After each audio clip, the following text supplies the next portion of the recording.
Di wilayah pegunungan Kalijahe, di mana hutan-hutan gelap seolah menelan seluruh cahaya, penduduk setempat masih menceritakan kisah tentang kutukan yang telah menghantui tanah ini selama turun-temurun. Tidak ada yang tahu kapan itu bermula. Yang mereka tahu hanyalah setiap kali hujan akan turun, kabut tebal akan turun seperti tirai yang menyembunyikan sesuatu yang sedang bergerak dalam kegelapan. Pencerita paling terkenal di daerah itu adalah kakek Wiryo. Ia tinggal sendirian di sebuah rumah kayu tua di pinggir hutan, di mana pada malam hari, cukup dengan membuka pintu, terdengar suara gemerisik dedaunan, seperti ada seseorang yang sedang berjalan mondar-mandir. Kakek Wiryo bukanlah tipe orang yang suka menakut-nakuti anak-anak, namun ada hal-hal yang menurutnya, jika tidak diucapkan, akan jauh lebih berbahaya. Setiap malam, saat kabut mulai merayap keluar dari hutan, ia duduk di serambi, mengunyah sirih, dan menceritakan kepada anak-anak hal-hal yang dihindari oleh orang dewasa di desa tersebut. Ia sering berkata, "Jika suatu malam kalian mendengar suara hitungan 1, 2, 3, jangan menoleh ke belakang. Meski ada yang memanggil namamu, jangan menjawab." Anak-anak yang mendengarnya merasa takut, namun orang dewasa hanya terdiam. Mereka tahu apa yang dikatakannya bukanlah bualan. Kisah ini bermula pada suatu malam hujan bertahun-tahun yang lalu, ketika keluarga Sutrawinata, keluarga terkaya di daerah itu, mengadakan pesta pernikahan coputra bungsu mereka, Raka. Mempelainya bernama Sari, seorang gadis baik hati dari desa sebelah.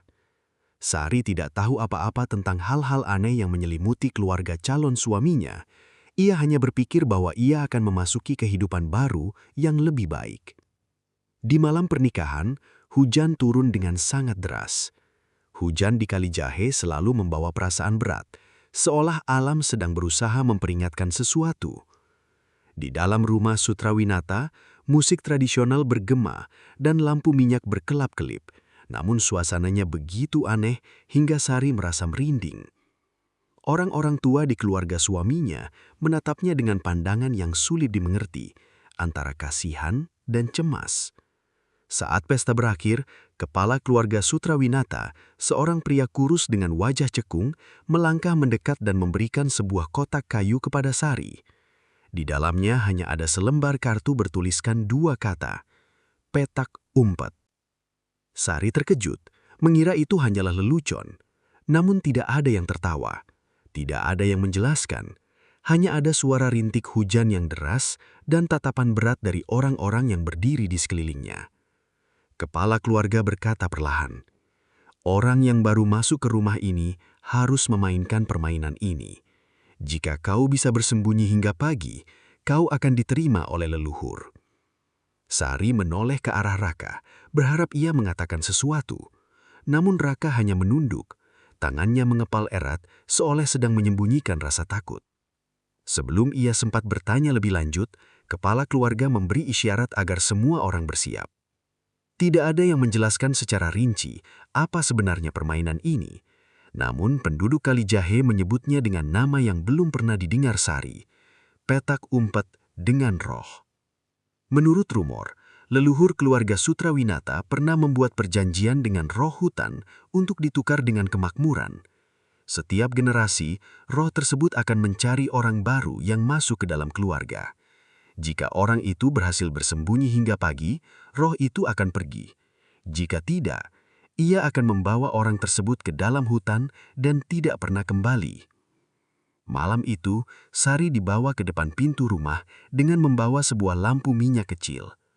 Hujan telah mereda, namun kabut begitu tebal hingga dengan melangkah beberapa tindak, kegelapan sudah menelan segalanya. Tidak ada yang mengikutinya, tidak ada yang membimbingnya. Mereka hanya berdiri menonton, diam seperti patung. Sari melangkah masuk ke hutan, mencoba mencari tempat untuk bersembunyi. Ia memilih sebuah pohon besar, duduk dan mendekap selendang pengantinnya di dada. Jantungnya berdegup kencang, namun ia menenangkan diri bahwa ini hanyalah ritual kuno yang tidak menakutkan. Lalu ia mendengar suara hitungan. Awalnya sangat kecil, seperti suara angin yang melewati celah dedaunan. Namun lama-kelamaan menjadi semakin jelas. 1. Suara itu tidak terdengar seperti suara manusia. Suara itu panjang dan dingin, seolah bergema dari bawah tanah. 2. Sari menahan nafas. Ia mengira ada seseorang yang mencarinya, namun suara langkah kaki yang terdengar setelah itu membuat punggungnya dingin. Itu bukan suara langkah kaki biasa. Suara itu terseret dan berat, seolah sesuatu yang tidak biasa berjalan sedang berusaha bergerak. 3. Kabut semakin tebal, udara terasa sangat dingin. Sari memeluk selendang pengantinnya erat-erat, berusaha tidak mengeluarkan suara. Ia tidak tahu sudah berapa lama ia duduk di sana. Hujan turun lagi, tetes demi tetes dingin meresap ke kulitnya. Ia menggigil, entah karena dingin atau karena takut. Lalu, suara hitungan itu berhenti. Keheningan begitu mencekam hingga ia bisa mendengar detak jantungnya sendiri dengan jelas. Ia mengira permainan telah berakhir. Mungkin roh itu sudah pergi. Mungkin ia sudah bersembunyi cukup lama. Namun tepat saat ia akan berdiri, sebuah tangan yang dingin menyentuh bahunya. Sari menjerit, namun jeritannya tertelan oleh kabut. Keesokan harinya, saat ayam berkokok di seluruh desa, keluarga Sutrawinata menunggu lama namun Sari tidak kunjung kembali. Mereka masuk ke hutan untuk mencari, namun hanya menemukan selendang pengantinnya yang tersampir di dahan pohon, basah kuyup oleh embun malam. Tidak ada jejak kaki, tidak ada bekas seretan, tidak ada tanda-tanda kehidupan sedikit pun. Sejak saat itu, setiap kali hujan akan turun, penduduk Kalijahe kembali mendengar suara hitungan itu bergema dari hutan dalam. 1, 2, 3. Dan mereka percaya bahwa roh yang mencari masih belum menemukan penggantinya. Kepercayaan itu bukan sekadar rumor. Ia adalah ketakutan yang membara di setiap atap rumah, di setiap helai napas penduduk Kalijahe. Karena sejak malam hilangnya Sari, hutan Kalijahe tidak lagi sedamai dulu. Jalan-jalan setapak yang sudah dikenal tiba-tiba menjadi asing, seolah-olah seseorang sengaja mengubahnya. Banyak orang yang pergi ke hutan di siang hari juga mendengar suara langkah kaki yang terseret di belakang mereka. Namun saat menoleh, tidak ada siapa-siapa. Kakek Wiryo, orang yang telah menghabiskan seluruh hidupnya di tanah ini, adalah orang pertama yang menyadari perubahan tersebut. Ia mengatakan bahwa hutan sekarang berbau lebih berat, seolah-olah ada sesuatu yang sedang tumbuh dalam kegelapan.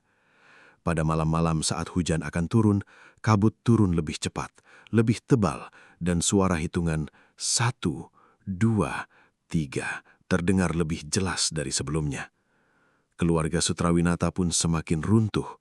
Tanah dijual, panen gagal, dan hewan ternak mati secara tidak wajar. Orang-orang mengatakan bahwa kutukan itu mulai mengambil kembali apa yang pernah ia berikan. Namun orang yang paling menderita adalah Raka, suami Sari. Semenjak malam hilangnya sang istri, Raka menjadi pendiam, jarang bicara, dan matanya selalu menatap ke ruang hampa. Ia tidak percaya Sari sudah mati. Ia percaya Sari masih ada di suatu tempat di hutan, menunggunya untuk ditemukan. Setiap hari ia pergi ke hutan, entah cuaca panas atau hujan. Penduduk desa menatapnya dengan rasa ibah, namun tidak ada yang berani mencegahnya. Mereka tahu, hutan Kalijahe bukan lagi tempat yang bisa dimasuki manusia dengan sembarangan. Suatu sore, saat langit baru saja berubah mendung, Raka kembali berjalan menuju hutan. Kakek Wiryo melihatnya dan berseru memanggil, "Jangan pergi lagi, nak. Hutan itu bukan lagi milik manusia." Namun Raka tidak menoleh. Ia hanya mengucapkan satu kalimat dengan suara serak. "Aku mendengar dia memanggilku." Kakek Wiryo berdiri mematung. Ia tahu sesuatu akan segera terjadi. Malam itu hujan turun secara tiba-tiba. Angin bertiup kencang hingga pepohonan miring, petir terus-menerus merobek langit. Penduduk desa menutup pintu rapat-rapat, namun semua orang mendengar suara hitungan yang sudah dikenal bergema dari hutan. 1, 2, 3. Suara hitungan kali ini tidak sedingin biasanya. Kedengarannya begitu dekat hingga orang-orang merasa seolah ia sedang berdiri tepat di belakang pagar desa. Anak-anak menangis ketakutan, orang dewasa gemetar, sementara kakek Wiryo berdiri di depan pintu rumahnya, menatap ke arah hutan dengan pandangan yang berat. Sekitar tengah malam, suara hitungan itu tiba-tiba berhenti. Sebagai gantinya, terdengar suara panggilan yang lemah, seperti suara orang yang terbawa angin. Raka, Raka. Penduduk desa mendengarnya dengan jelas. Itu adalah suara Sari. Beberapa orang begitu ketakutan hingga mereka berlutut untuk berdoa. Beberapa yang lain menutup telinga, tidak berani mendengar lebih jauh. Namun Raka, yang telah duduk di dalam rumah sepanjang malam dengan mata tanpa nyawa, tiba-tiba tersentak berdiri. Ia membuka pintu dan melesat keluar seperti orang kesurupan. Hujan menghantam wajahnya, namun ia tidak berhenti. Ia berlari lurus ke dalam hutan, mulutnya terus-menerus memanggil nama Sari. Penduduk desa hanya berani melihat dari jauhan, tidak ada yang berani menghentikannya. Kakek Wiryo menghela napas dan bergumam. Ia telah memilih orang berikutnya. Di dalam hutan, Raka berlari hingga kakinya tidak terasa lagi. Kabut tebal mengelilinginya, cahaya lampu minyak yang dibawanya hanya cukup untuk menerangi beberapa langkah saja. Namun ia masih mendengar suara panggilan Sari, terkadang dekat, terkadang jauh, seolah menuntunnya masuk lebih dalam ke hutan. Lalu ia mendengar suara hitungan. 1, 2, 3. Kali ini suara hitungan itu tidak sedingin sebelumnya. Suara itu terdengar seperti seseorang yang sedang menahan tawa, seolah permainan ini adalah kegembiraannya. Raka menggigil, namun terus berjalan. Ia percaya bahwa jika ia menemukan Sari, semuanya akan berakhir. Sampai di sebuah lahan terbuka di hutan, ia melihat sesosok bayangan berdiri di tengah kabut. Itu adalah seorang gadis mengenakan selendang pengantin putih, rambut panjang menutupi seluruh wajahnya. Ia berdiri diam, tidak bergerak, seolah sudah menunggunya sejak lama. Raka memanggil, "Sari, benarkah itu kau?" Gadis itu tidak menjawab, ia hanya mengangkat tangannya, memberi isyarat untuk diam. Raka melangkah lebih dekat, namun hanya berjarak beberapa langkah saja, ia mendengar langkah kaki yang terseret di belakangnya. Lambat, berat, bukan milik manusia. Ia menoleh ke belakang. Tidak ada siapa-siapa. Saat ia menoleh kembali ke depan, gadis itu sudah berdiri tepat di hadapan wajahnya. Wajahnya masih tertutup oleh kain putih, namun ia merasakan dingin yang memancar dari tubuh gadis itu. Gadis itu berbisik, "Pergilah bersembunyi sebelum ia selesai berhitung." Belum sempat Raka mengerti, suara hitungan itu terdengar lagi, kali ini tepat di samping telinganya. 1. Ia terkejut dan mundur. 2. Kabut berputar di sekelilingnya seolah ada tangan tak kasat mata yang menariknya. 3. Sebuah bayangan hitam tinggi besar muncul di belakang gadis itu. Bentuknya samar seperti tercipta dari kabut dan kegelapan. Ia membungkuk, seolah sedang mencium bau mangsanya. Raka berteriak dan melarikan diri. Namun hutan Kalijahe bukan lagi milik manusia. Jalanan berubah bentuk, pepohonan seolah berpindah tempat, dan suara hitungan itu terus menggema tanpa henti. Setiap saat terdengar semakin dekat. 1, 2, 3. Penduduk desa menceritakan bahwa malam itu mereka mendengar jeritan Raka bergema di tengah hutan, lalu tiba-tiba sunyi. Keesokan paginya, mereka hanya menemukan lampu minyaknya tergeletak di tengah jalan setapak, apinya sudah lama padam. Adapun Raka, tidak ada lagi yang melihatnya. Sejak saat itu, setiap kali hujan akan turun, orang-orang tidak hanya mendengar suara hitungan, tetapi juga mendengar suara panggilan lemah dari seorang pria yang bercampur dalam kabut. Ada yang mengatakan itu adalah Raka, ada yang mengatakan itu adalah roh baru dari permainan tersebut. Namun semua orang menyetujui satu hal, permainan petak umpet itu masih belum berakhir. Dan kalimat itu, menurut kakek Wiryo, adalah awal dari peristiwa terakhir di Kalijahe. Peristiwa yang membuat seluruh desa hidup dalam obsesi yang mencekam selama bertahun-tahun setelahnya. Setelah Raka menghilang, hutan Kalijahe menjadi lebih berbahaya dari sebelumnya. Penduduk desa tidak berani mendekati hutan, bahkan di siang hari. Suara-suara aneh muncul lebih sering, langkah kaki yang terseret, tawa kecil, suara panggilan lemah yang seolah bergema dari bawah tanah. Terutama suara hitungan itu. Ia tidak lagi bergema dari kedalaman hutan, melainkan terasa semakin dekat setiap hari, seolah-olah sesuatu sedang merayap perlahan menuju desa. Suatu pagi, saat kabut masih menyelimuti permukaan tanah, orang-orang menemukan jejak kaki aneh di sekitar pagar desa. Jejak itu tidak menyerupai kaki manusia, pun tidak seperti kaki binatang. Bentuknya panjang, cacat, seolah pemiliknya tidak terbiasa berjalan dengan kaki tersebut. Orang-orang tua di desa yang melihatnya langsung pucat pasi, berkata bahwa ia sedang mencari jalan masuk. Kakek Wiryo adalah satu-satunya orang yang tidak menunjukkan kepanikan.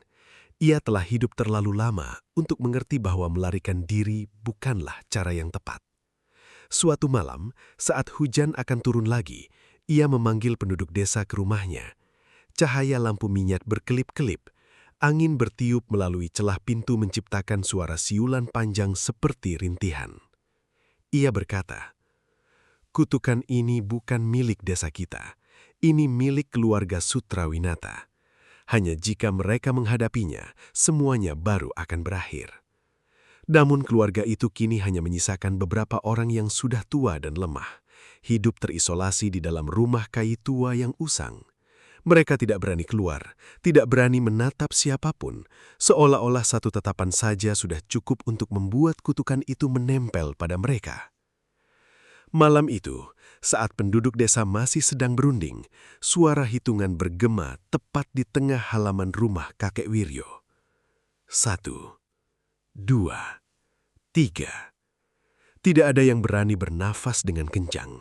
Suara hitungan kali ini tidak bergema dari hutan, melainkan terdengar seolah berasal dari kegelapan yang menyusup di antara atap-atap rumah. Kabut tebal membanjiri halaman, berputar-putar seperti digerakkan oleh tangan tak kasat mata. Lalu mereka melihatnya. Sesosok bayangan tinggi besar, samar-samar seperti tercipta dari kabut dan malam, berdiri tepat di depan gerbang. Sosok itu tidak memiliki wajah, hanya ada kekosongan gelap yang sangat dalam. Di sampingnya ada sosok yang lebih kecil, perawakannya menyerupai Raka, namun matanya kosong seperti dua lubang yang dalam. Dan di belakang mereka adalah seorang gadis mengenakan selendang pengantin putih, Sari. Namun bukan Sari seperti di hari pernikahannya. Wajahnya pucat pasi, matanya tanpa nyawa, rambutnya basah-basah kuyup seolah baru saja keluar dari hujan yang tak pernah berakhir. Ia berdiri diam, namun bibirnya bergerak-gerak seolah sedang membisikkan sesuatu. Kakek Wiryo melangkah ke depan. Tangannya gemetar namun tatapannya tetap tenang seperti orang yang telah memahami masalah ini lebih baik dari siapapun. Ia bertanya, "Apa yang kalian inginkan?" Gadis berselendang pengantin itu mendongak. Suaranya terdengar lemah namun jelas. "Ingin orang terakhir dari keluarga itu membayar hutang." Penduduk desa menoleh ke arah rumah Sutrawinata. Di dalamnya hanya tersisa satu orang, wanita tua terakhir dari garis keturunan itu, orang yang telah menyaksikan generasi demi generasi menantu baru dibawa ke hutan, namun tidak pernah berani mengucapkan satupun penolakan. Wanita tua itu melangkah keluar dengan gemetar. Kakinya lemah namun tatapannya penuh keputusasaan. Ia tahu ia tidak bisa bersembunyi lagi. Bayangan hitam tinggi itu melangkah maju. Kabut berputar di sekelilingnya, menciptakan suara desisan yang membuat bulu kuduk berdiri. Wanita tua itu berlutut, air mata mengalir deras. Ia berkata, "Tolong lepaskan desa ini, lepaskan mereka, aku akan pergi." Sari menatapnya, matanya yang tanpa nyawa tiba-tiba bergetar. Ia berbisik, "Sudah terlambat." Sosok hitam itu membungkuk, menyentuh bahu si wanita tua. Seketika itu juga ia jatuh tersungkur, nafasnya terhenti seperti lampu minyak yang ditiup angin. Tidak ada yang berani mendekat, tidak ada yang berani menangis. Mereka hanya berdiri menonton dengan gemetar saat bayangan hitam itu berbalik arah menuju hutan. Sari dan Raka mengikuti di belakangnya, selangkah demi selangkah dengan lambat, seolah-olah mereka hanyalah bayang-bayang yang ditarik oleh seutas tali tak kasat mata. Saat ketiganya menghilang di dalam kabut, suara hitungan terdengar untuk terakhir kalinya. 1, 2, 3. Lalu sunyi senyap. Sejak malam itu, Hutan Kalijahe kembali tenang. Tidak ada lagi suara hitungan, tidak ada lagi bayangan di dalam kabut, tidak ada lagi suara panggilan lemah dari seseorang yang tersesat. Penduduk desa perlahan kembali kehidupan normal, namun tidak ada yang bisa melupakan apa yang telah terjadi. Rumah Sutrawinata ditinggalkan kosong, tidak ada yang berani mendekat. Orang-orang berkata bahwa jika berdiri di depan rumah saat hujan akan turun, akan terdengar suara langkah kaki yang terseret dari dalam, seolah-olah ada seseorang masih berjalan mondar-mandir, menunggu permainan baru. Namun kakek Wiryo berkata lain. Ia mengatakan bahwa kutukan itu telah berakhir, harganya telah dibayar, dan hutan Kalijahe setelah bertahun-tahun dikuasai oleh kegelapan, akhirnya telah dikembalikan kepada alam semesta. Meskipun demikian, setiap kali kabut turun ke desa, orang-orang masih secara tidak sadar menoleh ke arah hutan, mendengar dalam keheningan. Sebab meski kutukan itu telah berakhir, tidak ada yang berani memastikan bahwa permainan petak umpat itu tidak akan pernah dimulai kembali.